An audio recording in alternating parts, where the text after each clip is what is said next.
కాంగ్రెస్ ఏమని ఆరోపిస్తుందంటే నరేంద్ర మోడీ గారు ప్రధానమంత్రి అయిన తర్వాత భారతదేశంలో ప్రజాస్వామ్యం ప్రమాదంలో పడింది అని చెప్తారు. సో అట్లాంటి కాంగ్రెస్ పెద్దలకి మనం చెప్పాల్సింది ఒకటే ఒక అక్షరంలో వాళ్ళకి సమాధానం చెప్పొచ్చు. ప్రజాస్వామ్యానికి అర్థం మెజారిటీ ఈజ్ లా అని చెప్తారు. భారతదేశానికి స్వతంత్రం వచ్చిన 1947 ఆగస్టు 15 తర్వాత స్వతంత్ర భారతదేశాన్ని ఎవరు నడపాలి అనే ఒక ప్రశ్న దేశ ప్రజల ముందుకు వచ్చినప్పుడు మేమే స్వతంత్రం తెచ్చినామని భావించినటువంటి కాంగ్రెస్ పార్టీ పెద్దలు ఇప్పుడు ఎట్లయితే సిడబ్ల్యూసి అని చెప్తామో అట్లే అప్పుడు ఉన్నటువంటి ప్రొవిన్షియల్ స్టేట్స్ ని రిప్రజెంట్ చేస్తున్నటువంటి కాంగ్రెస్ పార్టీ ప్రతినిధులంతా కలిసి ఎవరినో ఒకరిని ఈ దేశం నడపడానికి ఎన్నుకోవాలనేటువంటి ఒక ఆలోచన చేయడం జరిగింది.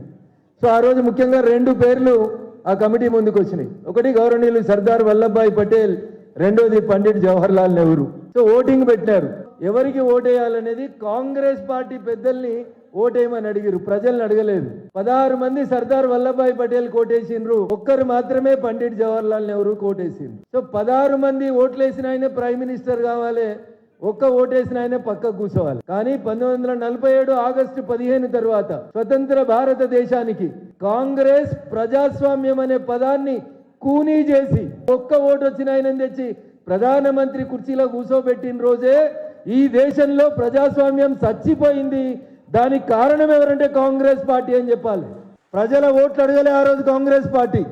అందుకనే మేము ఏం చెప్తున్నామంటే 1947 నుంచి 1952 మన దేశానికి తొలి సార్వత్రిక ఎన్నిక జరిగేదాకా జవహర్ లాల్ నెహ్రూ వారు నామినేటెడ్ ప్రధానమంత్రి అని చెప్తున్నాం. అడ్డదారిలో వచ్చి ఆ కుర్చీలో కూర్చున్నటువంటి ప్రధానమంత్రి అని చెప్తున్నాం. వారు పాలించింది 4398 డేస్ అయితే డెమోక్రటిక్ గా ఎలక్ట్ అయినటువంటి నరేంద్ర మోడీ గారు 4399 డేస్ కంప్లీట్ చేసిరు. కాబట్టి ఈ దేశ చరిత్రలో ఈ నెల 10వ తారీఖుకి longest served democratically elected prime minister of this country is Narendra Modi అని చెప్పి మేము ఘంటాపదంగా చెప్తున్నాం.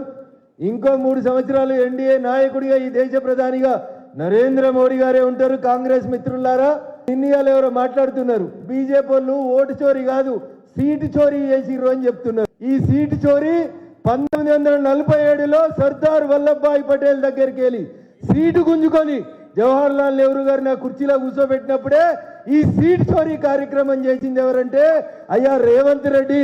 పోయి అడగాల్సింది ఎవరినంటే కాంగ్రెస్ హైకమాండ్ తప్ప సీటు చోరీ బీజేపీ ఎప్పుడు చేయలేదు. ఇది కాంగ్రెస్కి అర్థం కానటువంటి విషయం. అందుకని డెమోక్రసీ అనే పదం గురించి ఉచ్చరించేటువంటి నైతిక హక్కు కూడా కాంగ్రెస్ పార్టీకి లేదు.